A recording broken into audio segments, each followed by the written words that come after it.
Hello friends, welcome to my YouTube channel physics की पाठशाला। आज हम वेक्टर चैप्टर का लेक्चर नंबर 2 अटेंड कर रहे हैं। पिछले लेक्चर में हम लोगों ने बेसिक कॉन्सेप्ट पढ़ा था वेक्टर के बारे में। हमने ये देखा था कि वेक्टर क्वांटिटी क्या होती है और वेक्टर्स के कितने टाइप्स होते हैं।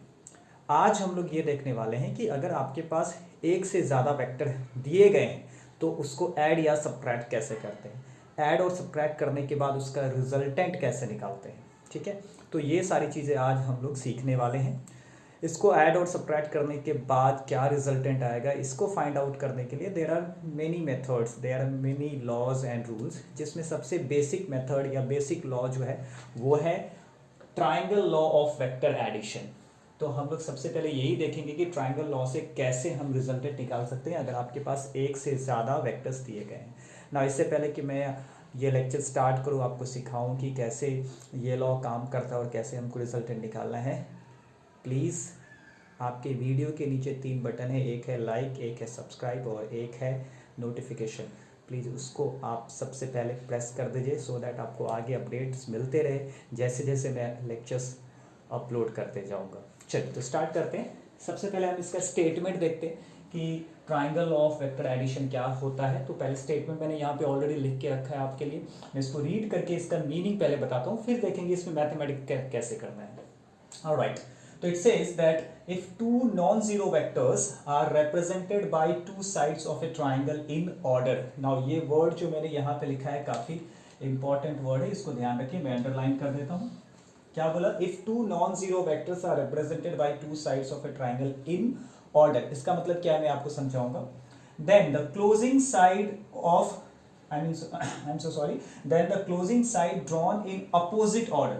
Now again यहाँ पे मैं अंडरलाइन कर देता हूँ, ये इंपॉर्टेंट है। Opposite order will give the resultant in magnitude and direction।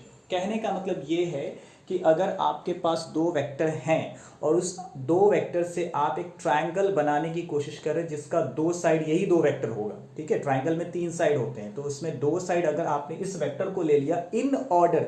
In order कहने का मतलब ये हुआ कि सपोज आपने एक वेक्टर ड्रॉ किया तो दूसरा वेक्टर वहीं से ड्रॉ करना है जहां पहले वेक्टर को आपने खत्म किया है, ठीक है। तो ये हो गया इन ऑर्डर। या फिर मान लीजिए ये वेक्टर मैंने यहाँ पे ड्रॉ करके रखा हुआ है, इस वेक्टर में जो एरो दिख रहा है, this arrow is called as head of the vector. Vector का हेड मतलब सर, और ये जो है इसको बोलते हैं टेल ऑफ द वेक्टर, ठीक है। तो हेड एंड टेल, ठीक है, दो चीजें हो गई। वैसे ये वेक्टर है हेड एंड टेल, तो आपको दो साइड इन ऑर्डर में ड्रॉ करना है। कहने का मतलब कैसे, अगर आपने पहला साइड ये वेक्टर लिया तो दूसरा साइड कैसे ड्रॉ करना है, पहले वेक्टर के हेड से स्टार्ट करके आपको ड्रॉ करना है, तो इसको बोलते हैं इन ऑर्डर जाना।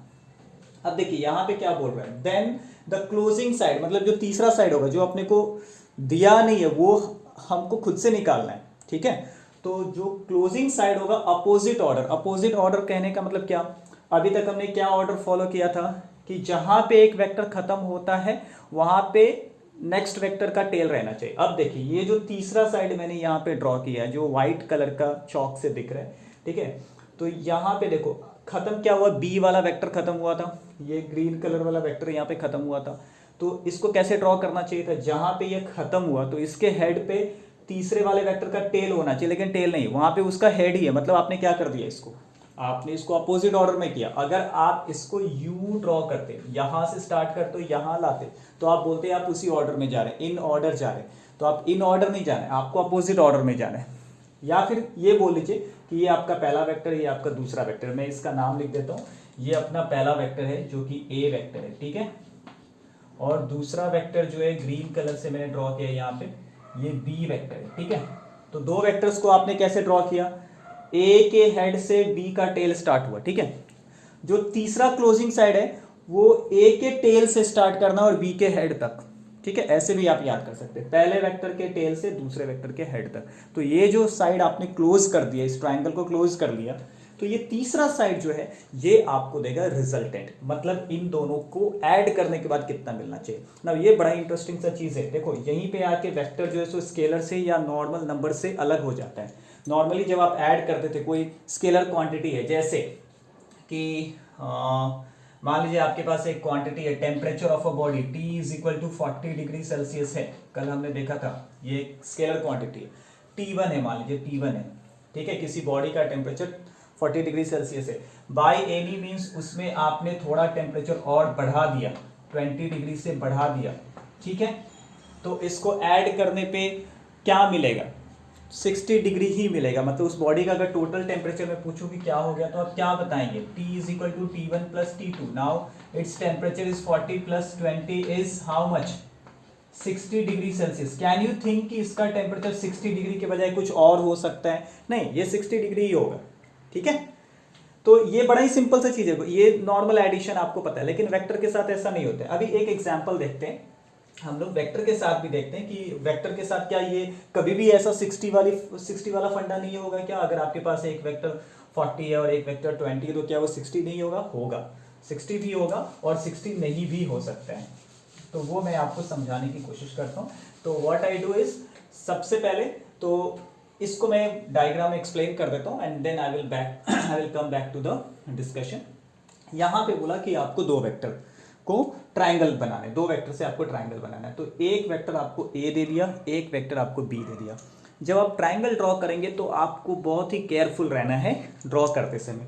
पहला वेक्टर ए है, ये जैसा दिया गया है मीन्स जितने लेंथ का है और जो डायरेक्शन है उसी लेंथ का आपको ड्रॉ करना है और उसी डायरेक्शन में, मतलब इसके पैरेलल, इसके इक्वल आपको लाना है। तो देखो यहाँ जो मैंने ए वेक्टर ड्रॉ किया, आप देखो यहाँ का ए वेक्टर इसके पैरेलल दिख रहा है, मतलब डायरेक्शन सेम है, प्लस इसका लेंथ और इसका लेंथ देखो सेम है, मतलब आपने एग्जैक्टली वैसा ही ड्रॉ करना है। आप इसको ऐसा नहीं ड्रॉ कर सकते थे, यू अगर आप ड्रॉ कर रहे हैं, ठीक है, so maybe the length is same, maybe the length is same, but you see the A is heading towards east and it is heading downward somewhere, east and north का opposite क्या था, waste, okay, east और waste के बीच में कहीं पे कर रहे हैं, ठीक है, तो इसका डायरेक्शन सेम नहीं होगा, तो ये आपका ए वेक्टर नहीं हुआ, this is some other vector, ठीक है।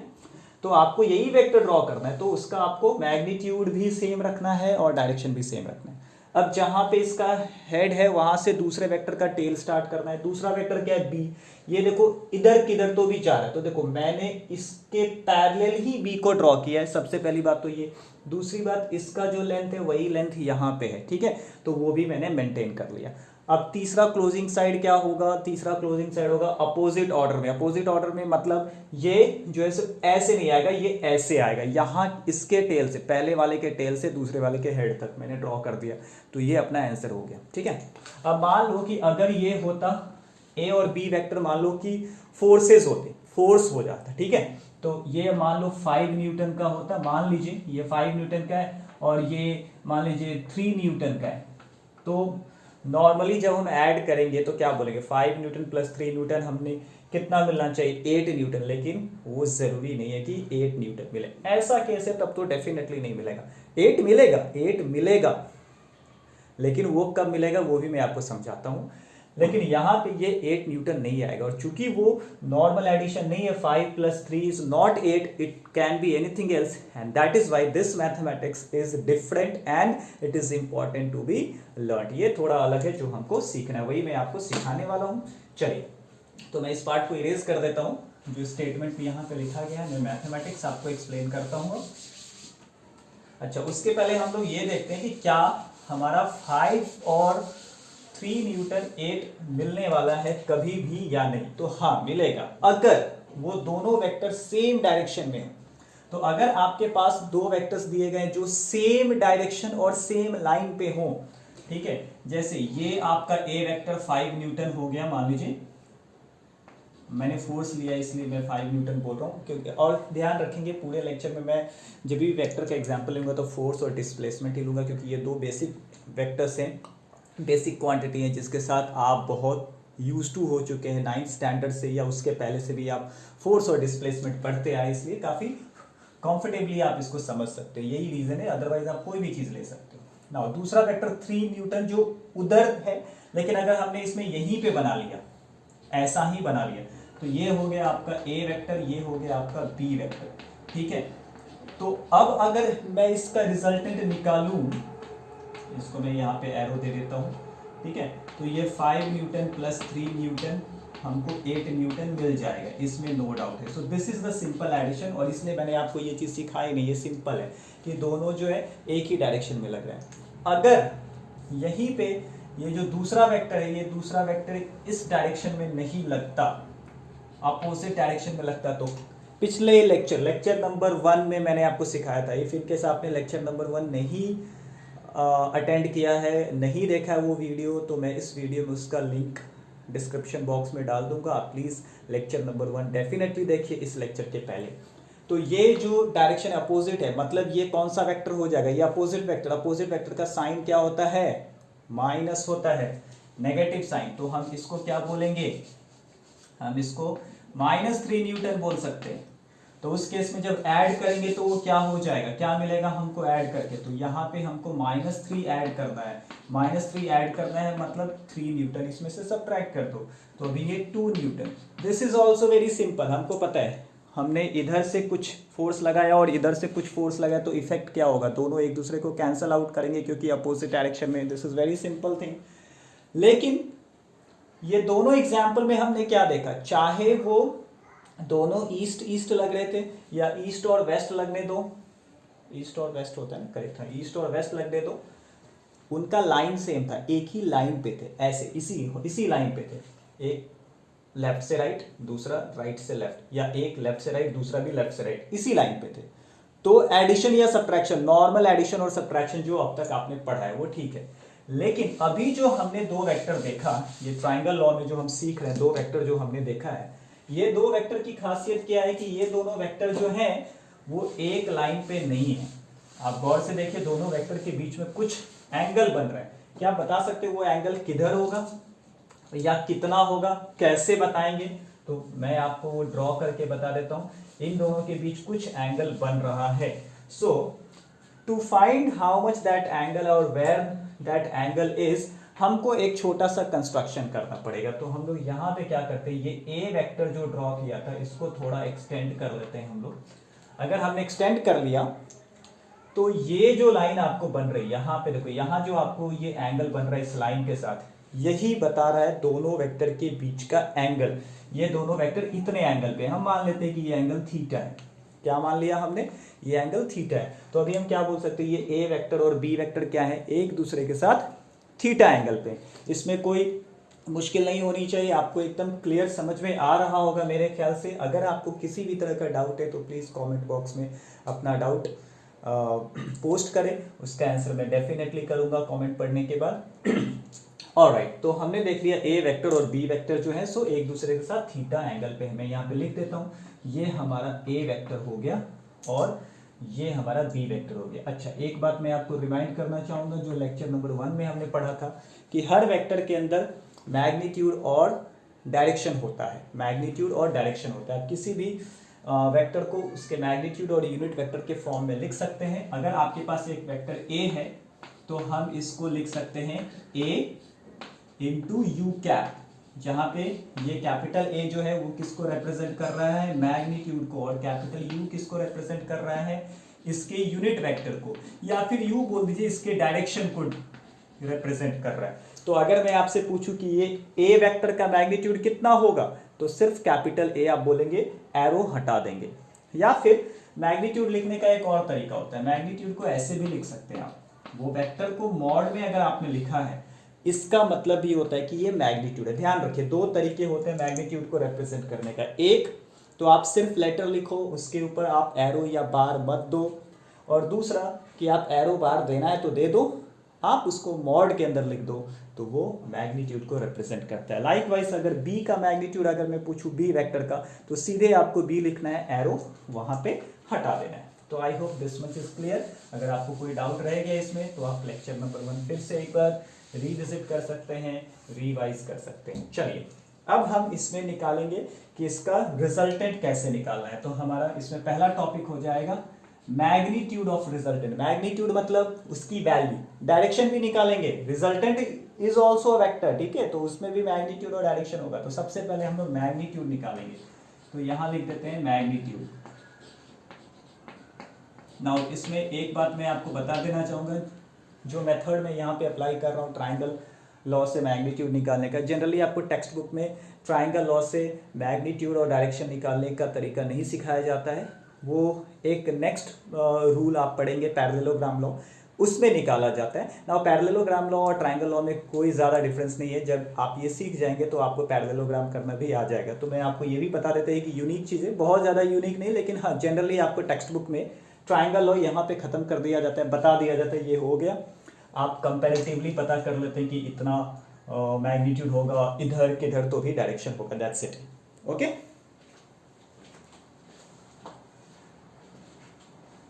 ऑलराइट। तो मैग्नीट्यूड ऑफ आर, ठीक है, मैग्नीट्यूड ऑफ आर, जिसको आप सिर्फ आर लिखेंगे बिना एरो का, तो उसके लिए हमको कुछ कंस्ट्रक्शन करना पड़ेगा।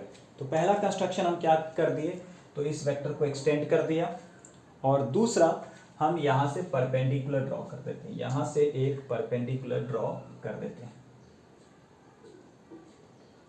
ठीक है। तो यहाँ पे 90 डिग्री आ जाएगा। अब हम क्या करते हैं, इसको लेबलिंग कर देते हैं, इसका नाम रख देते हैं। मान लीजिए कि सॉरी, ये इसको आप बोल दीजिए P, इस पॉइंट को P बोल दीजिए, इस पॉइंट को Q बोल दीजिए, इस पॉइंट को R बोल दीजिए, और इसको आप मान लीजिए N बोल दीजिए। क्या बोल देंगे हम लोग, M। आप कोई और भी लेटर ले सकते हैं। तो इसमें कंस्ट्रक्शन क्या हो जाएगा, मुझे लिखने की जरूरत नहीं पड़ती। पहला construction, extend PQ to M and then draw RM perpendicular on PQ, ठीक है। तो ये सब चीज़ें हम यहाँ पे लिख के वेस्ट नहीं करेंगे टाइम, आपको मैंने समझा ही दिया, और बोर्ड पे भी थोड़ा कम जगह है तो इसलिए मैं वो लिख नहीं रहा हूँ। आप एक बार फिर से सुन लीजिए मैंने क्या कंस्ट्रक्शन किया, extend PQ to M and then draw RM perpendicular to PM या PQ, ठीक है।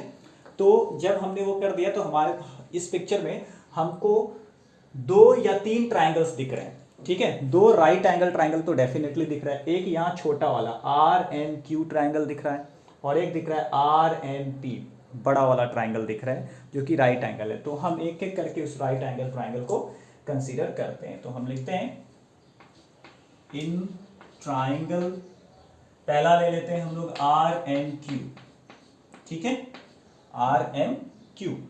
चलिए इसमें मैं आपसे पूछता हूं, बताइए कि साइन थीटा कितना हो जाएगा, साइन थीटा कितना हो जाएगा। तो आपको पता है साइन थीटा आप कैसे निकालते हैं, sine is the ratio of opposite side and hypotenuse, ठीक है, अपोजिट अपॉन हाइपोटेनस। अपोजिट क्या होता है, तो थीटा के सामने वाला जो रहता है साइड उसको अपोजिट साइड बोलते हैं। तो थीटा के सामने कौन सा साइड है, RM साइड है, तो हम इसको लिख सकते हैं RM, ठीक है, बहुत अच्छे। अब इसमें अपोजिट साइड कौन, सॉरी हाइपोटेनस लेना है। हाइपोटेनस कौन सा है, तो ये जो स्लांट लाइन होता है वो हाइपोटेनस होता है, तो वो कौन सा है, QR, क्या है, QR। तो हम यहाँ लिख देते हैं QR। तो इससे अगर हम RM निकालना चाहे, RM को अकेला रखेंगे तो ये QR लेफ्ट हैंड साइड पे आ जाएगा। तो हम लिख सकते हैं RM should be equal to QR into sine theta. Very good, इसमें कोई डाउट नहीं होगा। अब देखिए QR साइड का लेंथ कितना होगा, तो उतना ही होगा जितना ये B वेक्टर का मैग्नीट्यूड होगा। तो B वेक्टर का मैग्नीट्यूड कितना होगा, B होगा, ठीक है। अब देखो आप साइन थीटा निकाल रहे, sine theta is not a vector quantity, sine theta is just a number. तो आपको वेक्टर नहीं लेना, एरो कंसीडर करने की जरूरत नहीं, खाली इसका लेंथ देख लो, लेंथ क्या होगा। तो इसी B वेक्टर का आप एरो निकाल दो, उसका लेंथ हो गया, उसका मैग्नीट्यूड हो गया। तो हम क्या लिख सकते हैं, RM का लेंथ कितना मिल जाएगा, या RM की वैल्यू कितनी मिल जाएगी। अब देखो Q की वैल्यू कितनी हो जाएगी इस डायग्राम से, सिर्फ B रह जाएगी। तो हम यहाँ पे लिख देते हैं B साइन थीटा, ठीक है। इसको आप बॉक्स कर लीजिए और यहाँ पे लिख दीजिए, मान लीजिए आप इसको इक्वेशन 1 बोल देते हैं।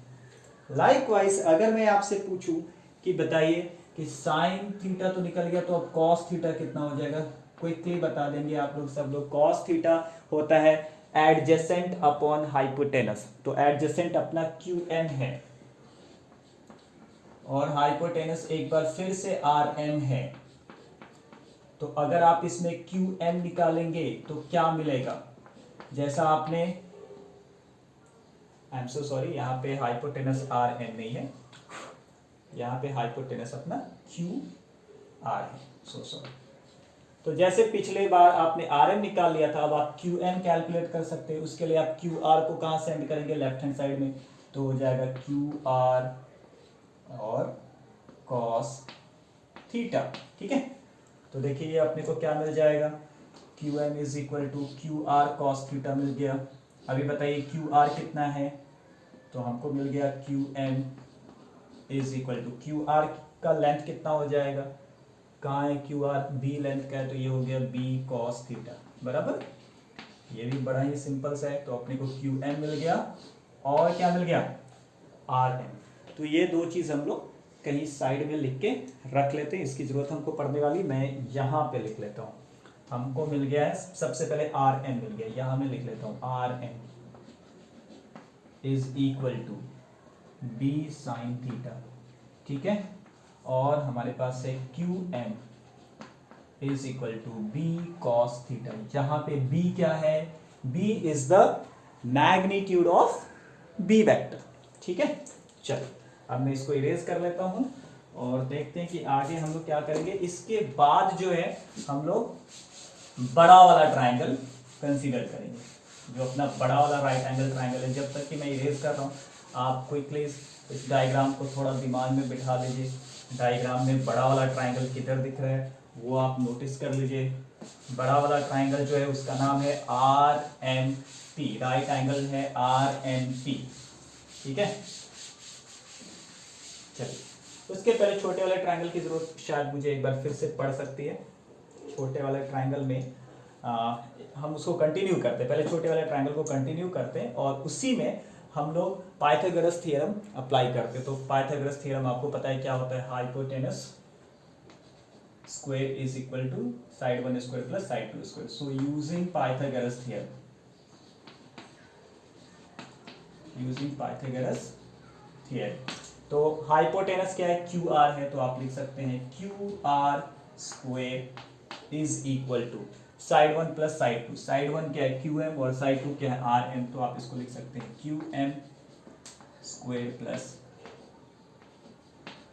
आर एम स्क्वायर, ठीक है। इसमें कोई डाउट नहीं, इसको मान लीजिए इक्वेशन नंबर 3 क्योंकि आपने 1 और 2 उसको कंसीडर कर लिया था।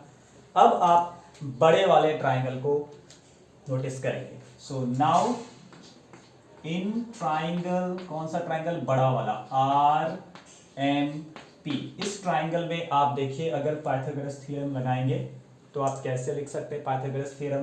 तो इसका हाइपोटेनस क्या है, पी आर है, तो आप बोल दीजिए पी आर, ठीक है, P R square is equal to side one is P M, ये हो गया पी एम स्क्वेयर प्लस क्या हो गया ये आर एम या एम आर, जो भी आप लिखना चाहे, आर एम लिखिए, आर एम लिखते आ रहे हो आप, ठीक है। चल अब इसको अगर हम लोग कंटिन्यू करें ना, गौर से देखते हैं हम लोग, ये जो पी एम है, ये पी एम क्या है, ये पी एम का दो टुकड़ा है, एक पी क्यू है और एक क्यू एम है। अगर हमने पी एम को दो टुकड़ा किया है तो उन दो टुकड़ों को ऐड करके हमको वापस पी एम मिल सकता है। मतलब मैं पी एम को लिख सकता हूँ P Q plus Q M, very simple. तो हम इसको लिख सकते हैं P Q plus Q M का होल स्क्वायर, ठीक है, प्लस आर एम हमारे पास कंटिन्यू आ रहा है। चलिए अब ये हमारा कौन सा फॉर्म बन गया, this is a plus b to the whole square. So what is a plus b to the whole square? This is a square means pq square plus b square means qm square plus 2ab means 2pq into qm। और हमारे पास already कुछ बची हुई चीज थी जिसका नाम था आर एम, तो हम यहाँ लिख देते हैं आर एम स्क्वायर। एक बार फिर से मैं आपको एक्सप्लेन कर देता हूँ। मैंने पी एम को क्या लिखा, पी एम को लिखा P Q plus Q M, तो P Q plus Q M. अब ये a plus b to the whole square के फॉर्म में है, तो a square plus b square plus 2ab और आर एम अपने पास पहले से था। अब देखिए मैं कुछ चीज़ों को अंडरलाइन कर रहा हूँ, ठीक है। आप देखिए ये मैंने आर एम स्क्वायर को अंडरलाइन कर लिया और क्यू एम स्क्वायर को अंडरलाइन कर लिया। इन दोनों को अगर हम एक साथ लिखें, इन दोनों को अगर हम लोग एक साथ लिखें तो क्या मिलता है अपने को, देखते हैं। तो चलिए, और बाकी चीज़ को मैं एज इट इज़ लिखता हूँ। तो हमारे पास ये पी क्यू स्क्वायर यूं ही लिखा हुआ है, पी क्यू स्क्वायर, ये हो गया अपना पी क्यू स्क्वायर, ठीक है। उसके बाद हम लोग इन दोनों को एक साथ लिख लेते हैं, ठीक है, Q M square plus R M square, ठीक है, Q M square plus R M square. और बाजू में हमारे पास क्या आ गया, 2pq इंटू क्यू एम। अब जरा आप इसको ध्यान से देखिए और यहाँ नोटिस कीजिए क्या है, Q M square plus R M square gives you what, Q R square. ये आपको क्या देता है, क्यू आर स्क्वायर। तो आप यहाँ क्या लिख सकते हैं, P Q square plus Q R square plus 2 PQ into Q M. ठीक है, ये क्या है अपने को, पी आर स्क्वायर की वैल्यू आ गई। ठीक है, अब ये तो हमने notations P R, P Q, Q R, Q M, P Q क्या है, ये नोटेशंस हैं इन साइड्स के, बट उसका कुछ लेंथ भी है। अगर हम लेंथ वाइज कंसीडर करें तो पी आर, देखो ये पी आर जो वेक्टर है इसका लेंथ कितना है, आर के बराबर। ये रिजल्टेंट दे रहा है, ठीक है, रिजल्टेंट वेक्टर है, ठीक है, इसमें डायरेक्शन भी है और मैग्नीट्यूड है, मतलब लेंथ भी है। तो उसका लेंथ कितना है, सिर्फ कैपिटल आर है। तो हम पी आर की जगह क्या लिख सकते हैं, what can we write in place of P R as a side, we can just write what the length r, so this can be written as r square। ठीक है, लाइकवाइज आप यहाँ पी क्यू देखो, ये P Q है, P Q का length कितना होगा, सिर्फ ए होगा। हम मैग्नीट्यूड निकाल रहे हैं, ऊपर लिखा था मैंने इरेज कर दिया, हम मैग्नीट्यूड निकाल रहे हैं तो एरो से कुछ लेना देना नहीं है, सिर्फ मैग्नीट्यूड क्या रहेगा ए। तो हम यहाँ लिख देते हैं ए स्क्वायर प्लस क्यू आर, देखो क्यू आर ये है क्यू आर, उसका लेंथ कितना होगा, सिर्फ बी होगा और स्क्वायर करना है तो बी स्क्वायर हो गया। फिर आगे बढ़ जाते हैं, प्लस साइन है, फिर 2 है तो 2 हमने लिख दिया, पी क्यू फिर से पी क्यू आ गया, लेंथ कितना है ए है, और क्यू एम, क्यू एम ये देखो क्यू एम हमने यहां निकाल रखा है, कितना है क्यू एम, क्यू एम है बी कॉस थीटा, तो ये हो गया बी कॉस थीटा। ये फॉर्मूला बन गया हमारे मैग्नीट्यूड ऑफ रिजल्टेंट का। ठीक है, मैं थोड़ी देर के लिए बोर्ड ऐसे ही रखता हूं सो दैट आप इसको एक बार क्विकली गो थ्रू कर सकते हैं before I erase this and then I will explain what is next. So I leave this on your screen for 1 minute।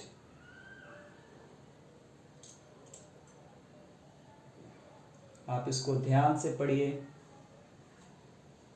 Basic चीज़ें, सिंपल मैथमेटिक्स है जो आपने अपनी स्कूल डेज में पढ़ा है, ज्योमेट्री एंड ट्रिग्नोमेट्री। अगर आपका बेसिक ज्योमेट्री और ट्रिग्नोमेट्री अच्छा है तो आपको वेक्टर समझने में ज़्यादा दिक्कत नहीं होगी। ठीक है, आई होप आपने इसको पढ़ लिया होगा, इसमें आपको कोई तकलीफ नहीं होगी समझने में। मैं इसको इरेज कर लेता हूँ। ऑलराइट, सो यहाँ पे हमको आर स्क्वायर मिल गया है, हमको आर स्क्वायर मिला है, लेकिन हमको चाहिए क्या, हमको आर स्क्वायर नहीं चाहिए, हमको सिर्फ आर चाहिए। तो अगर हमको सिर्फ आर चाहिए तो हम क्या कर सकते हैं, स्क्वायर को आप राइट हैंड साइड में सेंड कर दो, तो अपने पास क्या बचेगा, we will have only R on left hand side, that is the magnitude of resultant vector, and on the right hand side में क्या है, a square plus b square plus 2ab cos theta. तो देखो अभी add करने और इसका square root हो जाएगा क्योंकि यहाँ का स्क्वायर हम हटा रहे, तो ये फॉर्मूला हमारा बन जाता है कि इसका रिजल्टेंट का फॉर्मूला बन जाता है। ये क्वेश्चन नंबर 4 हो जाना चाहिए मेरे ख्याल से। तो देखो आपने क्या सोचा था कि दो वेक्टर को ऐड करेंगे तो a प्लस बी आना चाहिए, लेकिन a प्लस बी नहीं आ रहा है, कुछ अलग ही फॉर्मूला आ रहा है। ठीक है, जिसमें आपको कुछ टर्म्स स्क्वायर के टर्म्स में हैं और फिर वो कॉस थीटा टर्म आ रहा है। तो इससे आपको क्या लग रहा है कि वेक्टर का जो एडिशन है वो नॉर्मल एडिशन नहीं है, इनफैक्ट काफ़ी डिफरेंट है। और यही रीज़न है कि हमने एक पूरा चैप्टर इसके ऊपर बनाया है और इसको इतना डिटेल में पढ़ रहे हैं हम लोग। So this is a very important thing, आप इसको ध्यान से पढ़िएगा। ठीक है, हाँ, इससे हम स्पेशल केसेस पे आ सकते हैं, इससे हम लोग स्पेशल केसेस पे आ सकते हैं। जैसे एक स्पेशल केस हम लोग ले लेंगे कि अगर दोनों वेक्टर एक ही डायरेक्शन में होता तो क्या, तो आपको पता था अगर दोनों वेक्टर एक ही डायरेक्शन में होता तो आप कैसे निकालते, आप सिंपल एडिशन कर लेते, ए और बी को सिंपली ऐड कर लिए, जो हमने देखा था पहले। 5 न्यूटन और 3 न्यूटन एक ही डायरेक्शन में लग रहा है तो आपने क्या कर लिया, a plus b means 5 + 3 that is 8। ठीक है, इसमें कोई दिक्कत नहीं थी। और अगर अपोजिट डायरेक्शन में था, एक 5 न्यूटन इधर था और 3 न्यूटन इधर था, तो आपने क्या किया था, सब्ट्रैक्शन। तो वो दो स्पेशल केसेस हैं।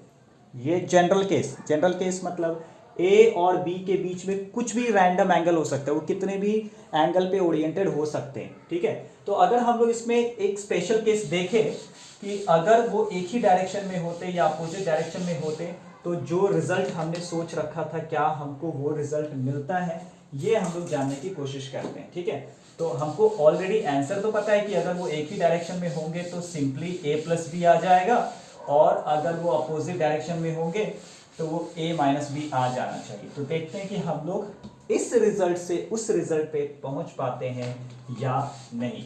तो यहाँ पे हम वो डिस्कस कर लेते हैं कि स्पेशल केसेस डिस्कस कर लेते हैं।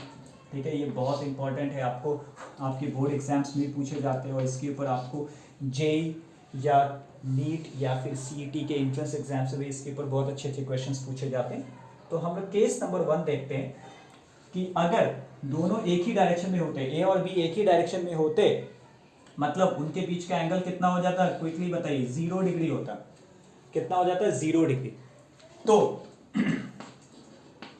हम यहाँ पे आंसर पहले लिख लेते हैं। तो हमने कंसीडर किया कि अपना जो आर आना चाहिए, मैग्नीट्यूड ऑफ रिजल्टेंट, वो सिर्फ a प्लस बी आना चाहिए, ऐसा हमको पता है, हमने स्टार्टिंग में देख लिया। हम इस फॉर्मूले में रख के देख लेते हैं। देन इक्वेशन 4 से हमको क्या मिलेगा, इक्वेशन 4 है r is equal to under root a square, चलिए बहुत बढ़िया, ए स्क्वायर लिख देते हैं, बी स्क्वायर लिख देते हैं, फिर 2ab लिख देते हैं। उसके लिए कोई पाबंदी या केसेस नहीं दिए गए, ए और बी क्या रहना चाहिए, सीधे ए और बी है तो ए और बी ले लेते हैं। कॉस थीटा मतलब कॉस 0।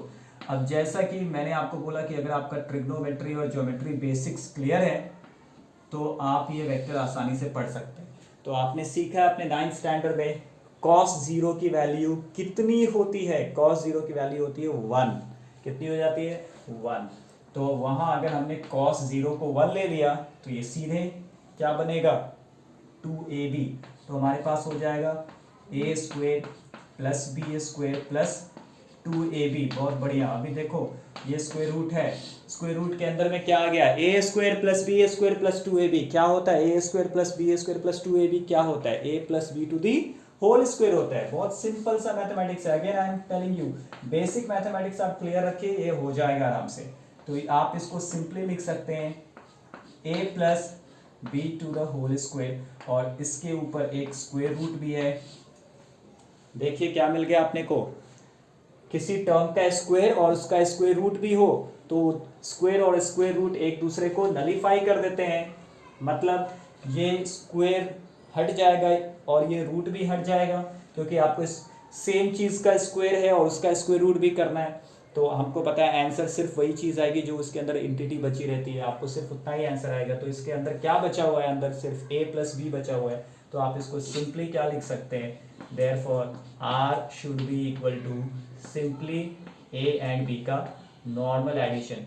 यही आपका एक्सपेक्टेशन था and you have achieved. So ये जो फॉर्मूला है, इस फॉर्मूला से आप यहाँ भी आ गए, मतलब ये बड़ा ही इंपॉर्टेंट फॉर्मूला, ये है रामबाण फॉर्मूला। ठीक है, जनरल फॉर्मूला, इससे आप कोई भी स्पेशल केस लगा सकते हैं। अब चलो, अगर हमने स्पेशल केस ये लेते कि एक वेक्टर इधर लगा दूसरा वेक्टर इधर लगा अपोजिट डायरेक्शन में, ठीक है, तो आपने क्या एक्सपेक्ट करना था, r is equal to a minus b expect करना था। Very good. तो देखिए हम यहीं पे कर लेते हैं, इसी को एडिट कर लेते हैं। हमारे पास चॉक डस्टर है, मैं यहीं पे एडिट कर सकता हूँ। अपना स्पेशल केस नंबर हो गया 2। हमको अगर अपोजिट डायरेक्शन है, एंगल कितना होता है जल्दी से बताएंगे, एंगल हो जाएगा 180 डिग्री या पाई रेडियन। तो अपना इक्वेशन 4 यहाँ पे आपको रखना है 180 डिग्री, कॉस 180 डिग्री की वैल्यू कितनी होती है, फटाक से बताइए, -1 होता है। ठीक है, तो ये -1 अगर हो जाएगा तो 2ab into -1 will be -2ab, तो यहाँ पे आ जाएगा माइनस। अब देखिए आपके पास क्या बच गया, a square plus b square minus 2ab। ये किस चीज़ का फॉर्मूला होता है, a minus b to the whole square. तो यहाँ पे हम लोग a माइनस बी, फिर स्क्वायर और स्क्वायर रूट नलीफाई हो जाएगा और आपको मिलेगा यहाँ पे a माइनस बी, जो आपका एक्सपेक्टेड रिजल्ट था। बहुत बढ़िया, आई होप आप लोग को ये बात समझ में आ गई होगी। अगर कुछ भी डाउट है, नहीं समझ में आ रहा है, तो आप एक बार फिर से इसको देख लीजिए, कमेंट बॉक्स पे डाउट ज़रूर पोस्ट कीजिए, मैं आपका डाउट अगले लेक्चर में क्लियर कर दूंगा। ठीक है, चलिए। तो ये हमने निकाल लिया रिजल्टेंट। अब एक चीज और बच गई, अब देखो रिजल्टेंट का मैग्नीट्यूड, ये देखो रिजल्टेंट है, इसके ऊपर एरो है, मतलब इसमें डायरेक्शन भी है। वैल्यू तो निकाल लिया, मैग्नीट्यूड निकाल लिया, इसका डायरेक्शन कैसे निकालिए, कितने एंगल पे है वो भी निकालना है। चलिए तो वो भी सिंपल है, कुछ नहीं, वो तो इससे भी ज़्यादा सिंपल है। इसमें तो थोड़ा मैथमेटिक्स आपने लंबा चौड़ा किया, उसमें तो इससे भी सिंपल है, कुछ भी टेंशन नहीं है। मैं आपको 2 मिनट में वो समझा दूंगा। अब देखो इस डायग्राम में देखो, जो रिजल्टेंट है, क्या आपको ऐसा नहीं लग रहा है कि वो ए वाले वेक्टर के साथ कुछ एंगल ड्रॉ कर रहा है, एंगल सबटेंड कर रहा है ए वाले वेक्टर के साथ? यस, बहुत बढ़िया कर रहा है, डेफिनेटली कर रहा है। तो वही उसका डायरेक्शन है। ए इधर था, बी इधर था, लेकिन रिजल्टेंट किधर और चला गया, कहां चला गया, इधर चला गया। ठीक है, यही एंगल आपको पता करना है। तो इस एंगल को मान लीजिए कि ये अल्फा है, क्या अल्फा, ये पता कर लो अल्फा कैसे निकालेंगे। तो ध्यान रखिए, आप फिजिक्स में हमेशा पढ़ेंगे, जब भी आपको ऐसा एंगल निकालना हो तो आपको टैन निकालना होता है, tan of that angle. Simply आप टैन ऑफ दैट एंगल निकाल लीजिए। तो अगर मैं आपसे पूछूं, अच्छा इस हेडिंग का नाम क्या हो जाएगा, इस टॉपिक का हेडिंग क्या हो जाएगा, हेडिंग हो जाएगा direction of r, direction of r. ठीक है, तो एक बार फिर से हम कंसीडर करते हैं किसको, अपना ट्राइंगल को। सो कंसीडर ट्राइंगल, कौन सा ट्राइंगल, बड़ा वाला ट्राइंगल RMP। इसमें बताइए टैन अल्फा, क्विकली आप लोग बता दीजिए टैन अल्फा कैसे निकालेंगे। टैन क्या होता है, टैन होता है अपोजिट अपॉन एडजेसेंट। अपोजिट क्या होता है, एंगल के अपोजिट वाला साइड, सामने वाला साइड। तो एंगल अल्फा या इसका सामने वाला साइड ये, आप बोलेंगे सर ये भी तो है, हमको राइट एंगल देखना है, हम ये ट्राइंगल ही नहीं कंसीडर कर रहे हैं, हम बड़ा वाला ट्राइंगल कंसीडर कर रहे हैं। तो अपोजिट साइड हो गया RM। गुड। एडजेसेंट क्या है भाई, एडजेसेंट है, अच्छा यहाँ तो मैंने क्या लिखा था, हमने P लिखा था, ओके TM, ये क्या हो गया PM। चलिए RM को RM रहने देते हैं, PM को एक बार फिर से लिख सकते हैं PQ प्लस QM, ये सब हम देख चुके हैं ऑलरेडी, अब आपको समझने में कोई तकलीफ नहीं होगी। चलिए लिख लेते हैं हम tan alpha.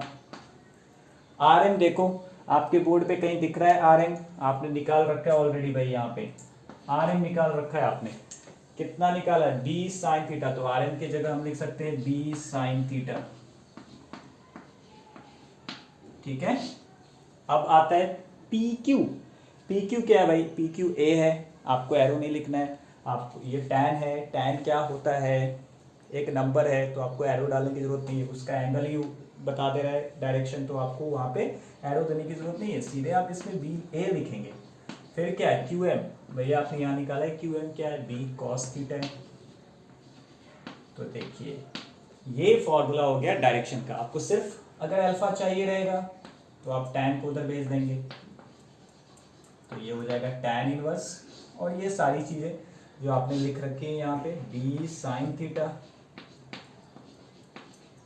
Upon A plus B cos theta. थोड़ा दिखने में फॉर्मूला डरावना है लेकिन डिफिकल्ट नहीं है। सिंपली क्या करना है, आपको बड़े वाले ट्राइंगल में टैन अल्फा निकालना है, और टैन अल्फा निकालना आसान है, अपोजिट अपॉन एडजेसेंट, और फिर वैल्यूज पुट कर दीजिए। अब आप क्वेश्चन पूछ सकते हैं सर हम टैन इनवर्स कैसे निकालेंगे, तो ये आपको मैथमेटिक्स के लेक्चर्स में सिखाया जाएगा।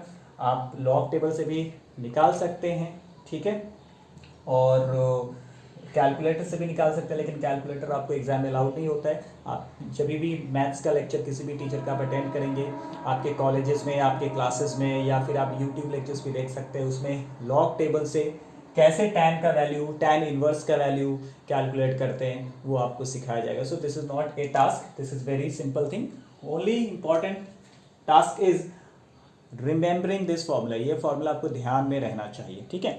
अब चलिए, क्या हम इस फॉर्मूले से अपना स्पेशल केस अचीव कर सकते हैं, ये तो जनरल फॉर्मूला हो गया, हमारा स्पेशल केस। अभी देखिए पहला केस क्या था कि दोनों वेक्टर जो हैं एक ही डायरेक्शन में हो, ठीक है। तो अगर हम किसी बॉडी के ऊपर 5 न्यूटन का फोर्स इधर लगाए, 3 न्यूटन का फोर्स इधर लगाए, तो उस पर 8 न्यूटन का फोर्स लगा, वो तो ठीक है, रिजल्टेंट का मैग्नीट्यूड है, डायरेक्शन किधर है उस फोर्स का, इधर ही है, किधर है, इधर ही, इसी लाइन पे, इसी लाइन पे, तो 0 डिग्री ही है, ठीक है। मतलब अगर हमने दो फोर्स एक ही डायरेक्शन में लगाए तो उसका डायरेक्शन चेंज नहीं होता है। डायरेक्शन चेंज नहीं होता है मतलब अल्फा कितनी आनी चाहिए, जीरो आनी चाहिए। कितनी आनी चाहिए, जीरो। तो चलो हम लोग देख लेते हैं कि अगर हमने वो केस देखा तो क्या हमको अल्फा की वैल्यू जीरो आएगी। तो देखते हैं हम इस इक्वेशन को, इक्वेशन नंबर 5 यहाँ पे फॉर द टाइमिंग रखते हैं। अब मैं ये डायग्राम हटा लेता हूँ, इसका काम खत्म हो चुका है, इसका रोल प्ले हो चुका है। टाटा बाय बाय कर लेते हैं इस डायग्राम को हम लोग। अब एक स्पेशल केस लेते हैं हम लोग। चलिए आ जाइए, SPL case. Okay, special case. चलो क्या है केस, अगर हमारा थीटा जीरो है मतलब दोनों वेक्टर सेम डायरेक्शन में है। थीटा, थीटा क्या है, थीटा वेक्टर्स के बीच का डायरेक्शन है। अल्फा क्या है, रिजल्टेंट किस डायरेक्शन में। ठीक है, इस बात को कंफ्यूज नहीं करना है आपको। थीटा क्या है, थीटा दोनों वेक्टर के बीच का एंगल है जो दिए गए वेक्टर हैं। और अल्फा क्या है, रिजल्टेंट कौन से डायरेक्शन में होगा। ऑलराइट, तो अगर थीटा जीरो हुआ तो हमारा इक्वेशन 5 क्या हो जाएगा। देखो इक्वेशन 5 अपने को क्या मिलेगा। चलो हम लोग यहाँ इसको मान लो कंसीडर कर लेते हैं। अगर इसमें तकलीफ है तो आप इसको कंसीडर कर सकते हैं। तो यहाँ पे लिखा है tan अल्फा, चलिए लिखते हैं। यहाँ पे आ जाएगा b साइन थीटा, थीटा कितना है, जीरो है, sine zero upon a plus b cos zero बराबर। चलिए ये हो गया tan अल्फा। बताइए साइन जीरो कितना होता है, साइन जीरो जीरो होता है, बहुत बेसिक चीज जीरो। उसके अपॉन में कुछ भी रखो, उसके अपॉन में a प्लस बी, ये तो cos zero, sorry cos zero 1 हो जाएगा तो a प्लस बी रहेगा। a प्लस बी रहे, a माइनस बी रहे, 1 करोड़ रहे, 1000 रहे, कुछ भी रहे, zero upon any number is zero. Right, यहाँ पे तो a प्लस बी है, कोई बात नहीं, चलिए तो ये जीरो ही हो जाएगा। तो आपको क्या मिल गया, tan अल्फा जीरो मिल गया। tan अल्फा क्या मिल गया, जीरो। बट tan किस एंगल के लिए जीरो होता है, जीरो के लिए जीरो होता है। तो आप जीरो को tan जीरो भी बोल सकते हैं, बिकॉज tan जीरो की वैल्यू कितनी होती है, tan जीरो डिग्री की वैल्यू कितनी होती है, tan जीरो डिग्री की वैल्यू जीरो ही होती है। तो आप बोल सकते हैं कि tan alpha is equal to tan zero आ गया। तो इससे आप अल्फा क्या बोलेंगे, अल्फा हो जाएगा जीरो डिग्री। अल्फा क्या था, रिजल्टेंट कितना डायरेक्शन बना रहा है ए वेक्टर के साथ। देखो ए वेक्टर 5 न्यूटन इधर था, बी वेक्टर 3 न्यूटन इधर था, रिजल्टेंट भी इधर ही आ गया। 8 न्यूटन तो हमने पहले ही देख लिया था और वो भी जीरो डिग्री पे आ गया, उसी डायरेक्शन पे आ गया। तो आपका स्पेसिफिक केस या स्पेशल केस भी इस जनरल फॉर्मूले से डिराइव कर पा रहे हो।